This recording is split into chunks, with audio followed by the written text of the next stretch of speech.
Hello students, स्वागत है आप सभी का एक बार फिर से आपके अपने इस प्यारे से यूट्यूब चैनल साइंस स्टडीबल में।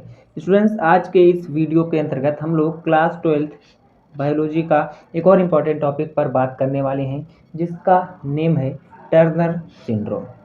तो ये आपके बोर्ड पेपर में 2 मार्क्स का क्वेश्चन यहाँ से बनता है। ठीक है, मैं अभी आप लोग को क्वेश्चन पेपर में दिखाने वाला हूँ, जो 2023-24 के लिए यहाँ पे यूपी एमएसपी पे आप लोगों को मिल जाएगा। ठीक है, तो मैं उसका भी एक वीडियो आप लोगों को बहुत ही जल्द प्रोवाइड कराने वाला हूँ, क्योंकि मेरा पेपर चल रहा है। ठीक है, तो इसीलिए मैं वीडियोस डेली अपलोड नहीं कर पा रहा हूँ मेरे भाई।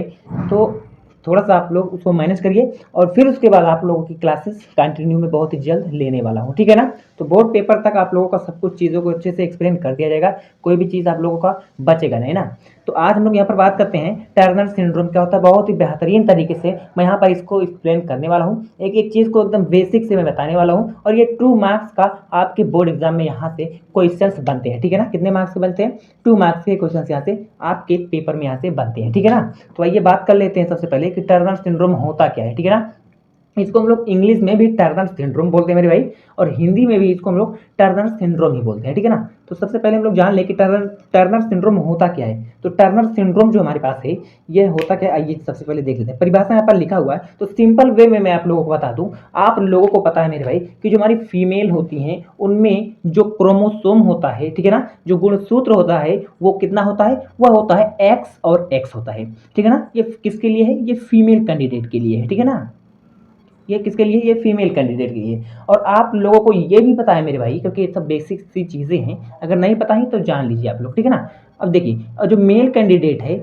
मेल कैंडिडेट के लिए मेरे भाई, मेल के लिए मेल में होता है एक्स और वाई होता है। ठीक है ना, तो एक्स और वाई मेल कैंडिडेट के लिए, और ये जो हमारे पास फीमेल कैंडिडेट है, इसके लिए एक्स एक्स है। ठीक है ना, तो ये जो टर्नर सिंड्रोम होता है, ये फीमेल में होता है। फीमेल में जब हमारा एक एक्स क्रोमोसोम जो है, ठीक है ना, ध्यान से सुनिएगा मेरी बात, जब जो हमारी फीमेल है, उसमें एक एक्स क्रोमोसोम अगर गायब हो जाए या आंशिक रूप से गायब हो जाए, तो उसे ही हम लोग बोलते हैं टर्नर सिंड्रोम। वही हमारा होता है टर्नर सिंड्रोम। आई होप कि ये पॉइंट आप लोगों को समझ में आ गया होगा। अगर नहीं आया तो एक बार फिर से इस परिभाषा को आप लोग पढ़ लीजिए, यहाँ से आप लोगों को चीजें समझ में आ जाएंगी। ठीक है ना, तो टर्नर सिंड्रोम क्या होता है? टर्नर सिंड्रोम दो में से एक एक्स क्रोमोसोम, अब एक एक्स क्रोम मतलब यह, यहां से आप लोग इस पॉइंट को पकड़िएगा कि ये क्या बोल रहा है। बोल रहा है टर्नर सिंड्रोम दो में से मतलब कि हमारे पास जो एक्स है, एक्स ही तो गायब हो रहा है।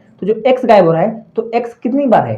ये बोल रहा है कि दो में से, तो दो में से का मतलब हो गया एक्स हमारे पास कितने हैं? दो है। और जो दो एक्स होते हैं, जो दो एक्स क्रोमोसोम है, या इसको हम लोग हिंदी में बोले, ठीक है ना, ये इंग्लिश में भी मैंने क्रोमोसोम लिख दिया, इसको इंग्लिश में लिखना चाहिए था। तो जो होता है हमारा क्रोमोसोम, ये होता है गुणसूत्र। ठीक है ना, तो फीमेल में ही तो एक्स एक्स गुणसूत्र होता है। तो सिंपल सी बात है कि एक एक्स जब गायब होगा, किसमें से गायब होगा? फीमेल में से ही, क्योंकि फीमेल के पास ही मैंने आपको यहाँ पर सबसे पहले बता दिया कि एक्स एक्स जो गुणसूत्र है, यह पाया जाता है। ठीक है ना, तो जब एक गुणसूत्र गायब हो जाता है, या बच्चों आंशिक रूप से गायब हो जाता है, ठीक है ना, आंशिक रूप से मतलब कि कुछ समय के लिए ये वर्क नहीं करता है। ठीक है ना, कुछ समय के लिए ये वर्क नहीं करता है, तो इस प्रकार से हमारा टर्नर सिंड्रोम क्या होता है दोस्त? उत्पन्न होता है। ठीक है ना, टर्नर सिंड्रोम की जो डिजीज है, यह बीमारी उत्पन्न हो जाती है। तो आई होप कि यहाँ से आप मेरे जितनी भी चीज़ें मैंने आपको अच्छे से एक्सप्लेन किया है, सब कुछ अच्छे से समझ में आ गया होगा। सिंपल सा यहाँ पे 2 नंबर का क्वेश्चन बनता है मेरे भाई कि टर्नर सिंड्रोम क्या होता है, ऐसे ही पूछा जाएगा। तो टर्नर सिंड्रोम दो में से एक क्रोमोसोम के पूरी तरीके से या आंशिक रूप से गायब होने के कारण होता है। ठीक है ना, अब आइए इसके क्या इफेक्ट पड़ते हैं, उसको हम लोग जान लेते हैं फटाफट से। ठीक है ना, तो इसका जो सबसे पहला इफेक्ट है मेरे भाई, वो है कि जो इससे मतलब इस बीमारी से ग्रसित जो लड़कियां पैदा होंगी, ठीक है ना, इससे, जैसे इस देखो लिखा हुआ है, इस सिंड्रोम के साथ जन्मी लड़कियां आमतौर पर छोटे कद की होती हैं। उनका हाइट जो है बहुत बड़ा नहीं होगा। ठीक है ना, उनकी हाइट क्या होगी? छोटी ही होगी, कुछ ज्यादा ही छोटी होगी मेरे भाई। ठीक है ना, तो वही बोला गया है किस प्रकार से, जो टर्नर सिंड्रोम है, ठीक है ना, इस प्रकार से ग्रसित लड़कियां जब जन्मेंगी, तो क्या होगा? उनकी जो हाइट है वह छोटी होगी। ठीक है ना, आमतौर पर देखा गया है कि वह छोटी कद के होती है। ठीक है ना, ये होगी। सेकंड है कि उनमें जो सीखने की क्षमता होगी वह कम होगी मेरे भाई। मतलब वो सीखना तो चाहेंगी, लेकिन जो कि टर्नर सिंड्रोम से वो ग्रसित हैं, तो इसका इफेक्ट यही है कि उनमें जो सीखने की क्षमता होती है, मतलब कुछ पढ़ने की, कुछ लिखने की, वह क्या होगी, वह कम होगी। ठीक है ना। तो ये दो बहुत ही इंपॉर्टेंट इफेक्ट हैं, उसके लक्षण मतलब प्रभाव है, ठीक है ना, जो कि दुष्प्रभाव है कि मतलब इस टर्नर सिंड्रोम से ग्रसित जो बच्चे होंगे, ठीक है, उन पर क्या इफेक्ट पड़ेगा। ठीक है ना।